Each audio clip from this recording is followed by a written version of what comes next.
কি যে করি, তখন থেকে রুগীটা ঘুমাচ্ছে, উঠছেই না। কি একটা ইঞ্জেকশন দিলাম, পটাশ করে ঘুমায় গেল। বেঁচে আছে তো নাকি টপকাই গেল?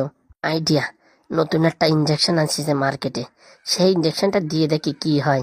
ফুটো আর হাগুর বাংলা মাল নিয়ে আসতে দেরি হবে, ততক্ষণে আমি মোটামুটি ইঞ্জেকশনটা দিয়ে দিই। আমি আবার ডাক্তার মানুষ তো, খালি বেলি বসে থাকতে পারি না, কিছু না কিছু করতেই হয়।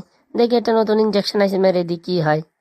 এই দিয়ে দিলাম, এবার দেখা যাক রেজাল্টটা কি আসে। এ বাবা, ইঞ্জেকশন দিয়ে আসাচ্ছে, চোখ খুলে গেল, মনে হচ্ছে ভালোই কাজ হয়েছে। এ বাবা, এই এলিয়েনের মতো কথা বলছে কেন? বলছি কি মামনি, তোমার বাড়ি কোথায়? আমার বাড়ি, ফুটোর বাড়ি আর হাগুর বাড়ি একই বাড়ি। ইঞ্জেকশনে মোটামুটি ভালোই কাজ হয়েছে। তাহলে আবার একটা ইঞ্জেকশন দিই, যে এটার স্মৃতিশক্তি ভুলে যায়, সেই ইঞ্জেকশন দিতে হবে একটা। 2+3 = 5 = 9 হ্যাঁ, মোটামুটি এই ইঞ্জেকশনটা দিলি এবারে স্মৃতিশক্তি সব ভুলে যাবে।